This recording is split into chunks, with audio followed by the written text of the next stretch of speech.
This is the weekend edition of Fear and Greed Business News, Australia's best business podcast. I'm Michael Thompson, and good morning, Sean Aylmer. Good morning, Michael.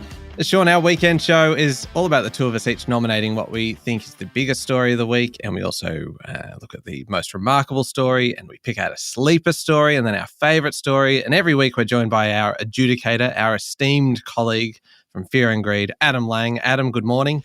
Good morning. This is the first week in quite a few weeks that we have done this show all together. This is really quite exciting. Well, the band got back together. I like it. Oh, look, and we're actually doing something slightly different today because Sean and I have had a little chat, and it was kind of behind Adam's back, which is actually, that's not something different at all. That's quite consistent with the way this show operates. Yeah. But we have reached a very rare agreement between us, and it's quite a serious one because we've agreed that the biggest story this week shouldn't be part of the competition, that we only want to be judged on the three categories after that, in terms of the remarkable story, the sleeper story, and our favourite story, because there are two big stories this week, one global, one local, and they're both actually really, really serious. So we figure that if we do it that way, it's probably going to be best. Sean, do you want to take us through your biggest story first? Yes, so it's what's going on in the Middle East. A week ago, Hamas militants based in the Gaza Strip invaded Israel, killing hundreds of people, including children and attendees at a music festival.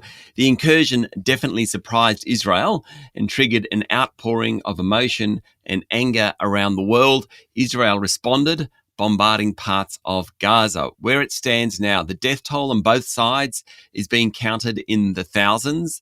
Israel's bombardment of the Gaza Strip continues. It is likely to have a ground invasion within hours or days. 2.3 million people in the region are now without water or electricity. 340,000 people are homeless. Israel Prime Minister Benjamin Netanyahu has vowed to destroy Hamas. He's formed a war cabinet with centrist former defense minister and leader of an opposition party, Benny Gantz. Now, Gantz came out and said Israel would wipe Hamas off the face of the earth. Very, very serious. US Secretary of State Antony Blinken arrived in Israel in a show of solidarity. He has extended his stay in the region. He will now visit other Arab countries, including Egypt, very important country in that region. Locally, 2 Qantas flights were due to leave Israel last night, headed for London. There will be more flights to repatriate both citizens of Australia and who live in Israel and holidaymakers.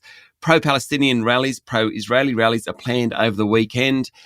The boss of ASIO on Thursday came out and said that the agency is on alert for religiously motivated and ideologically motivated extremists.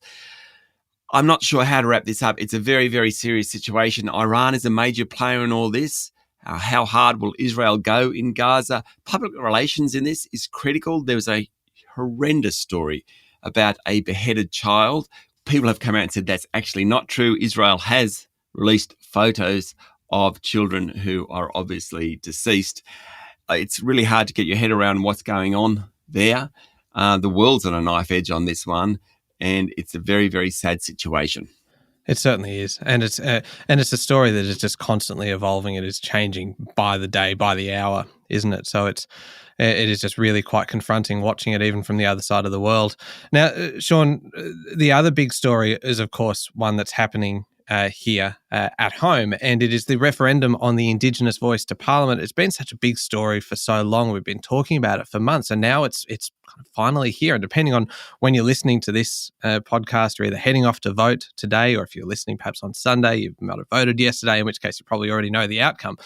But at this time, the polls aren't looking good for the Yes campaign. They've been in a fairly steady decline now for a few months, with probably a very effective No campaign arguing that if you don't know, vote no. And the Aboriginal and Torres Strait Islander Voices is designed to be an independent and permanent advisory body giving advice to the government on matters that affect the lives of First Nations people. The thing is, convincing voters to back a change is a very difficult thing because it's a very high bar for a referendum to be passed. You need a majority of voters nationally and a majority of states. It's a double majority. And kind of looking at the history of it all, you can see that of the 44 referenda. I mean, the plural is technically referenda, isn't it? Is it? But I don't know. Really? Yeah, apparently so. But it always feels odd either saying referendums or referenda. Neither of them feel quite right. I'm going referenda. Yeah. 44 referenda. Yeah, it makes it sound very fancy, doesn't it? Yeah, it does. Eton, I believe. Eton. Yes. Now, of the 44 referenda held since 1906, only 8 have actually passed. And it's also very difficult when a push to change the Constitution doesn't have bipartisan support, which is the case here.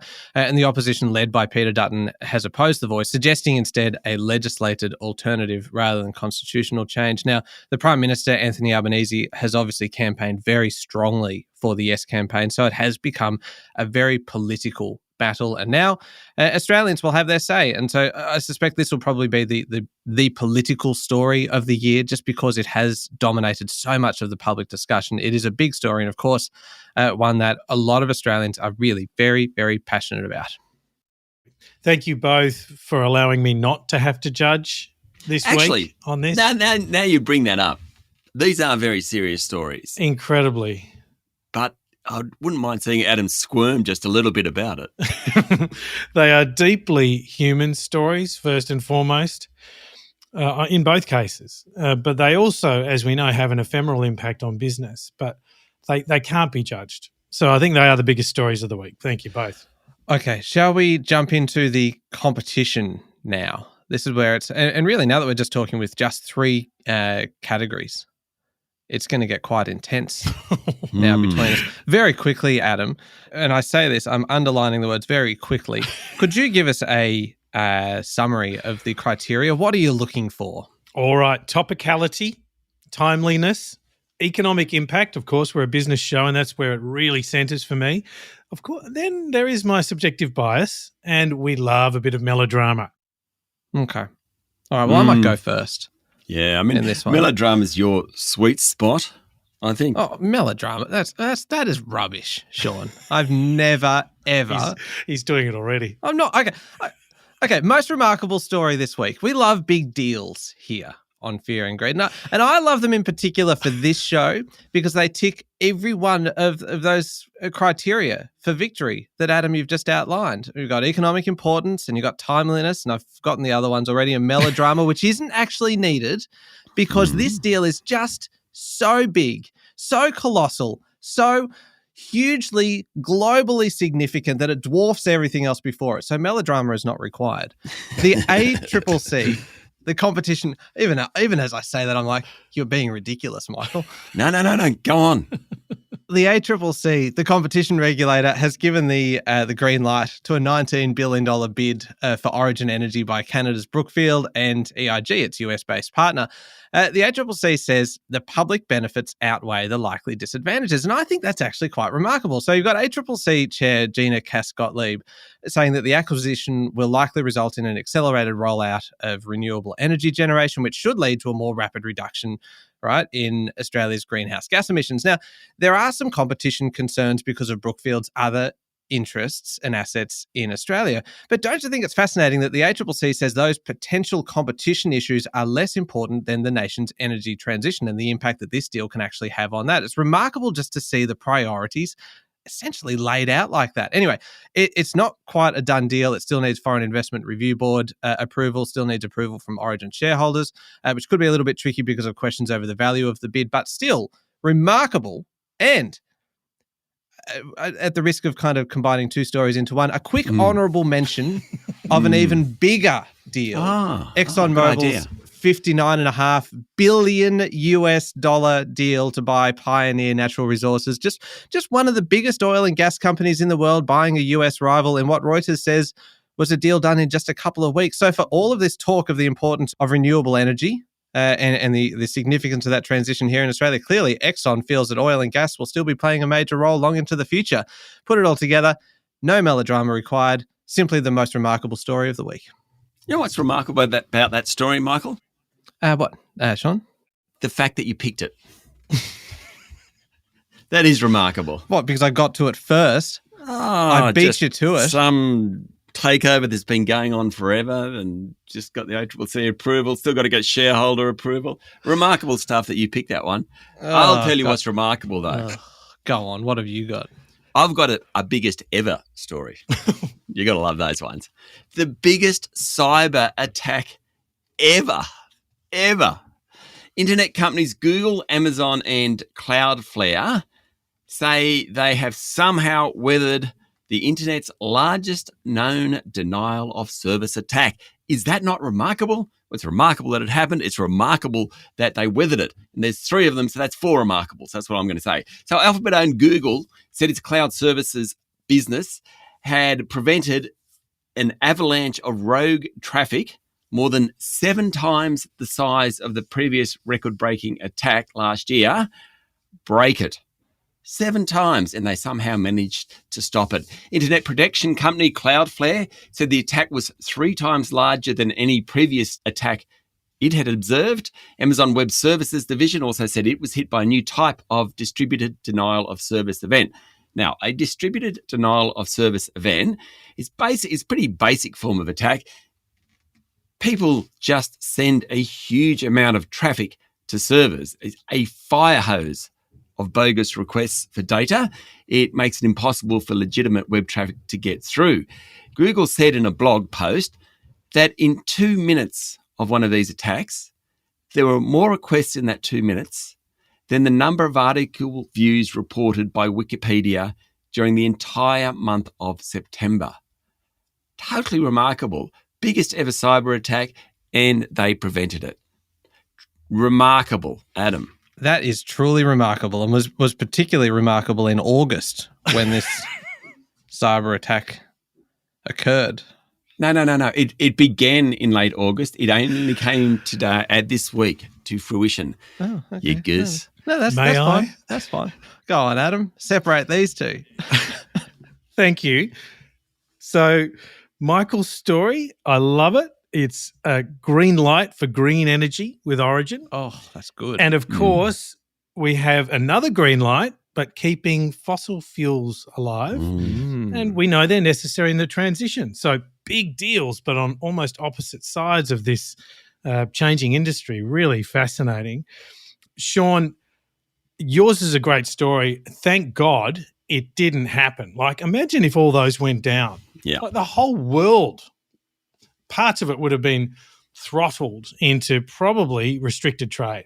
Quite remarkable, isn't it, really, Adam? It's incredibly remarkable. I have to give this to Michael, though. Oh, you're kidding. Because... Oh, my God. Roe v. Wade.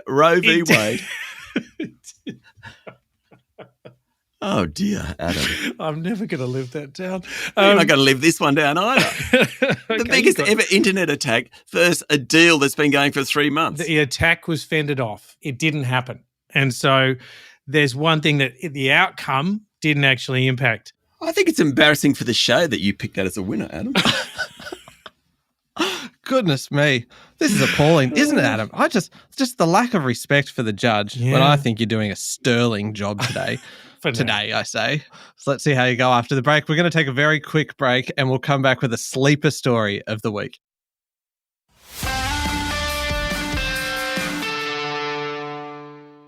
All right, Sean, we're looking for a sleeper story of the week. A sleeper story is a story that might not be getting the attention that it deserves or that we feel that it deserves, or maybe a story that is kind of flying under the radar a little bit and it's going to be a bigger story further down the track. Have you been able to pick something out for us this week? Yeah, but I know melodrama. It's going to be boring. I've thrown my toys out of the cot. You sound a little bit dirty right now, Sean. Yep, totally. I mean, yeah, my sleeper story, rate rises are over. That's it. I'm calling it. Yep. Yeah, here and overseas. Oh, boring, isn't it? I mean, we had the NAB business survey this week. Good signs for inflation. What? Price growth is easing. Whoa. So what? No, everyone loves the NAB survey, especially the Reserve Bank. We know that one. Yeah, it's important because it tells us what's happening right now, but I'm getting bored with this story. Anyway, no more rate rises because all that pressure on inflation has come off. Cost pressures are easing. Yeah, that's the good news, I suppose, because it means interest rates are on hold. Adam, you wouldn't care about that, though, too much, would you? I mean, not everyone agrees. Gareth Aird from Commonwealth Bank reckons there's 40% chance of a rate rise next month. Lots of others think there'll be a rate rise next month. I'm calling it. It's over. In the US, Fed officials, they're more cautious. They're actually talking about no more rate rises either. Anyway, that's it. Sleeper story. Michael? Okay. Wow. Adam, we've seen something here today that I don't think we've ever seen. Essentially, reverse melodrama. It's But also, I think we've just seen how well Sean takes defeat. And it was only in one category as well. He still stands a chance of winning overall because we all know how well I usually go at the sleeper story. Because the problem is that I realize that I have a bad habit when it comes to the sleep. I've got a lot of bad habits on this show, but one as it relates specifically to the sleeper story category is that I tend to take an international story, like, say, the banning of smoking in the UK or a crackdown on shoplifting elsewhere in the world, and I then say, how long till we see the same thing happening here? And in a way, it feels like I'm manufacturing a sleeper story. Sometimes it works. Sometimes it doesn't. Usually it doesn't. Today will be different, right? Because Stockholm in Sweden is banning petrol and diesel cars from the city centre from 2025. And I have to ask, how long till we see the same thing happening here? Now, this goes further than any other major city in the world. Diesel cars have been banned in Paris and Athens and Madrid, and London is one of a number of cities with a low emissions kind of zone charging drivers a fee. But this goes further. And I particularly love the language from Stockholm's vice mayor for transport, Lars Stromgren. Isn't that a nice, strong Swedish name? Lars Stromgren. That he said, nowadays, the air in Stockholm causes babies to have lung conditions and the elderly to die prematurely. We need to eliminate the harmful exhaust gases from petrol and diesel cars. There are obviously a few exceptions, of course, like I think ambulances and police cars, etc., can still go. Makes sense. But if this works, it might be expanded beyond the first 20 blocks in that one city. And I put to you today that expansion could be global. How long until this happens in the centre of Melbourne or in the centre of Sydney or in the centre of Brisbane? That is the real sleeper element of this story.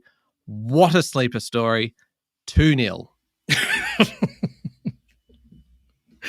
It is a very good sleeper story, Michael. I'm a bit wary of this one because particularly the commentary around it sounds very political rather than rational. So I think it's a good sleeper story.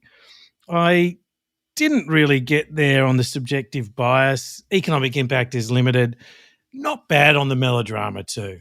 Economic impact is limited. Just imagine you're running a shop in the middle of Stockholm. You run, say, Stockholm Sweets and Toys, and you're waiting on a delivery of I don't know, Furby dolls, and you can't get your delivery of Furby dolls because the truck that's supposed to deliver them runs on diesel. It feels like it's going to have a pretty significant economic impact of poor old Stockholm Sweets and Toys. Sorry. Thank you, Michael. Sean, you get 0 for melodrama on this one. Oh, really? But it is definitely the sleeper story of the week. Yeah, right. You still won the whatever. You still won the category. What? Oh, it feels like he phoned that one in and he still won. He did, but the fact is, if rate rises are over, the whole world of business is impacted. So what I would like to say at this point, right, you got a game, Adam. He feels bad if you you do. You're too nice a bloke. And so when my behaviour was so bad, you felt, I feel sorry for Sean. I might give him that one. And it worked. A treat. 1.5, 1.5. Bull plop. Okay, favourite story of the week. 1-1. I do like it being 1-1 into the final round. This is good. It makes it feel very exciting. It's 1.5, 1.5. I want to get the. I was only playing for that one win. Rate rises are over. So what? So this was an intended play, Sean. Yeah, absolutely. That right. Dummy spit. Okay, favourite story. Shall I go first on this one? Yes, I shall. Okay, look, favourite story. I like this one because we actually talked about it first a while ago when there was a potential that this was going to happen, and this week it actually happened. So German shoe company Birkenstock listing... As opposed to that Brookfield deal. Go on. I'm not going to tell anyone how to do their judging job, but those kind of interjections are definitely worth a demerit point. Do you agree, Adam? No. Oh, okay, cool. Carry on. German shoe company Birkenstock listed on Wall Street this week. It wasn't exactly the smoothest because the shares dropped nearly 13% in the worst opening, valued over $1 billion on the New York Stock Exchange in over 2 years. But the thing is, there's a lot of history in this company, a huge amount of history in Birkenstock. They've been kind of shoemakers for nearly 250 years through that family. A family of shoemakers. Cobblers. Cobblers. Are they cobblers? They're the original cobblers. Is that what a cobbler is? Is a cobbler a shoemaker? Yeah. Yes. I've never known. I've known the word cobblers, but I always somehow thought it had something to do with horseshoes or something or other. But no, obviously not. Let's bring back the ancient trades. Look, Sorry, Michael, go on. no, I know that you two like to go off on tangents, so I'm just going to leave you some time to do that. And when you're done, I'll get back to the story. I have just Googled cobblers as we speak. And the first one's, favourite pair of shoes, need a little TLC. 8 best cobblers and shoe repair stores in Sydney in this instance. The second one, north of Middle Head, Cobblers Beach, offers scenic water views, paddling, snorkelling and nude bathing. We have gone on a tangent. Thank you, Sean. Adam, objection. This is unfair that he is hijacking my story. No, it's a good story all of a sudden. Cobblers is suddenly getting very interesting. It's always been a good story, Sean. It's always been our joint favourite story of the week. For a man who doesn't wear Birkenstocks, go on. They have been doing this for nearly 250 years. Fantastic family of cobblers. And they've really only, though, been making the legendary Birkenstock sandals for the last 60 or so years. The brothers who have been growing the business really since the 80s are the big winners here. They banked about $5 billion after selling a stake in the business to private equity firm L. Catterton about 2 years ago. And after that, it was apparently always likely that a listing would be the end result. Now, my favourite part of all of this, there are so many good things. I mean, there's so much potential for various kind of puns about kind of wonder how much Birkenstock they retained, all that kind of stuff. But I'm not going to do that because my favourite part of all of this is actually the photos of the Birkenstock CEO and the Birkenstock team ringing the opening bell at the New York Stock Exchange on the day the company listed. And they're all there and they're all waving sandals in the air as they do it. And then it gets better. There's all these photos of traders on the floor of the stock exchange, all wearing Birkenstock sandals. Oh. And one of them was wearing sandals with socks. So it's nice to see that there are some British traders working in New York as well. Hold on. So I wore Birkenstocks on my recent trip around Europe. Was I not supposed to wear the socks as well? Oh, God. Adam, would you like to field this one? That's a hard no, Sean. I once went to a nude beach, actually, now that we're God. talking about cobblers, and years ago, and it was one of the most terrifying experiences ever. And you go to a nude beach and you find your spot and you try and hide from everyone else. And everyone else was doing the same thing, so it's kind of everyone understands that, except for one fella. And he was, well, I was impressed. And he was the only one walking up and down the beach, and everyone was watching, I've got to tell you, and fair enough. Sorry, Was Sean, he parading, Sean? can we please just stop for 1 second? Because there is so much in this. How we got from Birkenstocks to nude beach? You know what? I don't know how we got here, but I'm so glad that we did. So why did you go to this nude beach in the first place? Was it just something that you'd always wanted to Yeah, do? totally. Why not? And this is years ago. Why not go to a nude beach? And I thought it'd be interesting experience. Went very early in the morning because I didn't want a crowd. But there were quite a few people there. And it And you were nude as well. You weren't fully clothed hiding in the bushes. Everyone has to be nude. Yeah. Everyone has to be nude. And I mean, you hide in the bushes to begin with, and then you sneak down and try and find a spot that no one ever sees you. Do they have a designated hiding bush? As the moon sets and the sun rises. It was a great experience. But people are very modest, shall we say, in a very, very immodest way. And no one prances, but there was just one fella prancing, and all credit to him for doing so. 2 final points on the nude beach, if I may. The first is good move going early in the morning. Yep. Because any later in the day, and can you imagine all the extra sunscreen you would have to No, apply? definitely an issue there, the sunscreen. Yep. Yes. And the other one was the water cold? Oh, yes. The as George Costanza would say. Go on.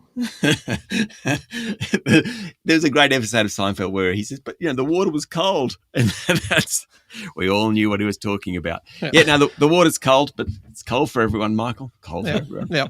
So they're wondering why that guy, Sean Aylmer, is just waiting in the water until after dark. He's been in there for 8 hours.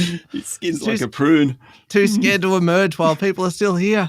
Okay.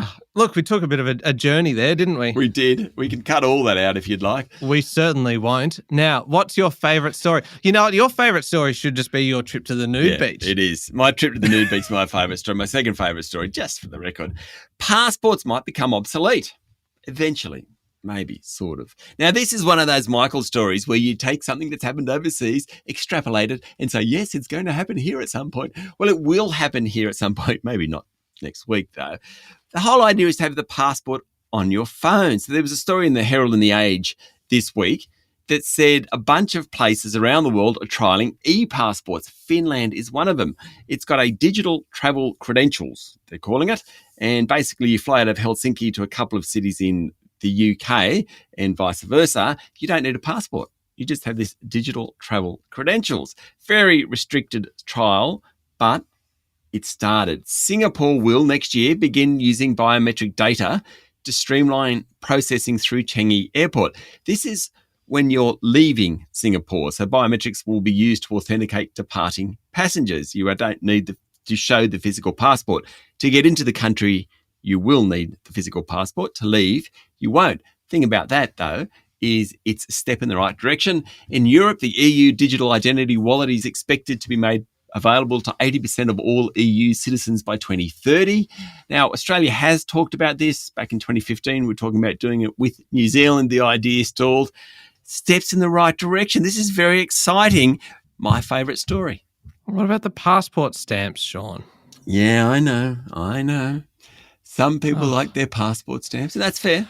I thought it was so cool once when we travelled from Cuba back to the US, and I got the Cuban and US stamps on the same page, and because you had to go via Mexico, you couldn't go in between. Yeah.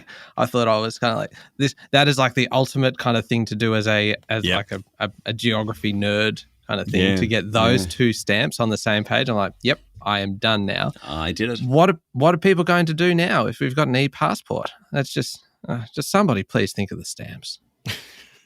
Adam. So on this topic, I have to give it to Michael for Birkenstock's listing. I think it's a cracking business story. I love your story too, Sean. The nude stuff? Yeah. No, that was awkward for me. Oh, have you never been to a nude beach, Adam? No. Oh, Michael, have you ever been to a nude beach?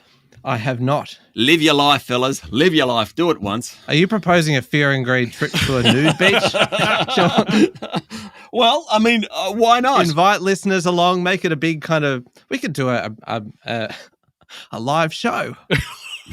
God, no. A lively show. So, I love the Birkenstock story. I love the idea of an e-passport. Having just gone on holiday, did the beautiful Otago Rail Trail in New Zealand and then some time in Queenstown. Landing in Queenstown, coming back to Australia, the landing cards, my God, they're just so silly. Do we still have to do that? So when that can be made digital, so much the better. When our passports can be digital, I would love that. So much the better. So I think it's a great story too, Sean, but I have to give this one to Michael. I think this is 2 weeks in a row I've lost.